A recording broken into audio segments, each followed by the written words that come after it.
Yo, good morning, magandang umaga mga kanuli, magandang umaga po muli sa inyo. Kumusta po kayo? Eto, 2 araw ng maulan mula gabi hanggang umaga. Halos maghapon ng ulan. Ayan, dito ako sa site. Ayan, si Tilo ang naandyan. Ngayon ay uwi muna ako kasi nag-message si Utol, si Mama, ayan, kailangan uli nagpa-check up. Si nangihina daw, may ubo. So uwi muna ako para samahan si Mama na magpa-check up. At hindi mo na matutuloy yung yung pathway kasi maulan. So kahapon sana nagagawa kami kaso maulan. Ayan, so antay-antay na lang po kayo. Sumuli salamat sa sponsor ng pathway, Kuya Franz, Kuya Albert, Kuya Cesar Ferrer, at syempre si Kuya Obet.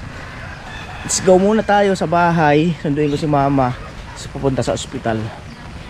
Ayan, uso talaga ang trangkaso ngayon.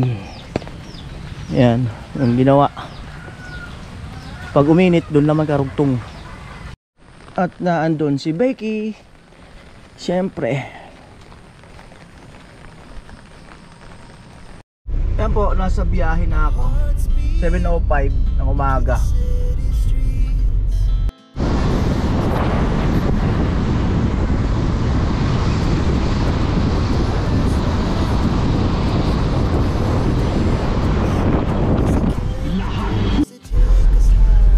Ayan po, nakadaan ako ng Pandesal.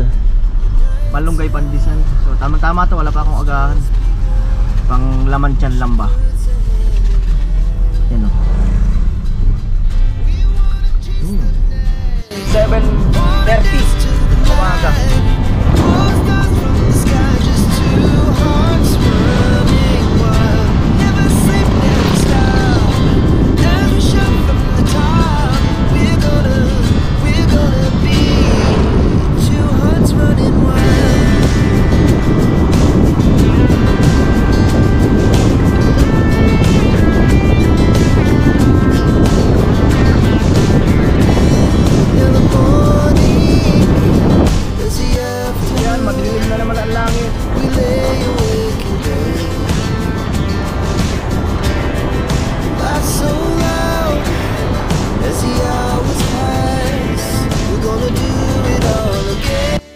At ayan, nandito na si Mama. Yan saka si Otol. Nararamdaman mo, Ma? Gabi malaki sa pag-umati ko.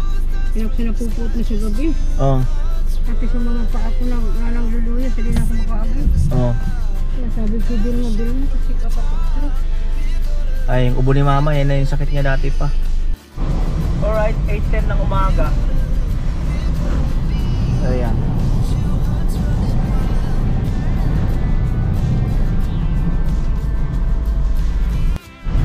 At ayan, nandito na kami. At andun yung siya magpapacheck up. Payong ka, Ma.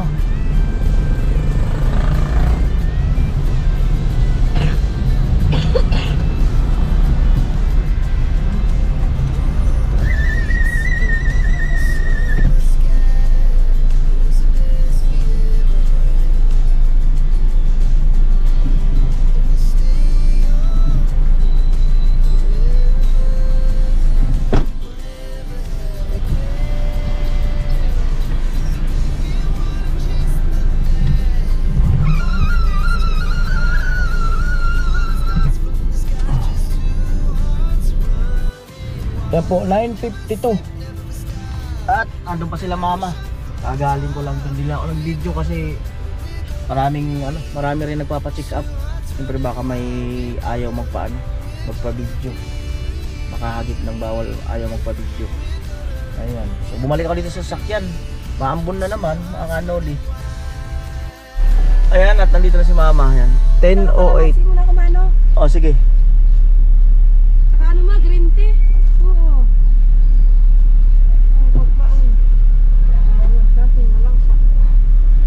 Ano sabi? Asma naman yan. Ano ba? Oo. Asma. Tapos kailan nang balik? Pati 5 days. So may gamot si Mama.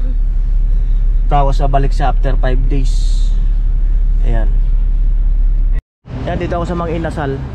At gusto sana ni Mamang kumain dito kaso binawal daw ni Doc yung malansa. So sabi ko palabok na lang, take out. So So ayun mga kanoli, dahil may itlog yung palabok, bawal kay mama. Yun na lang yung ano, yung ha? Wala po eh.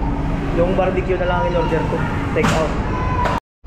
Ayan po number 11, waiting sa take out. Ayan si Becky.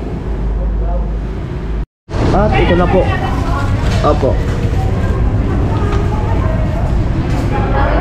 Ayan. Tubig mineral. Hindi malamig. Alright, let's go.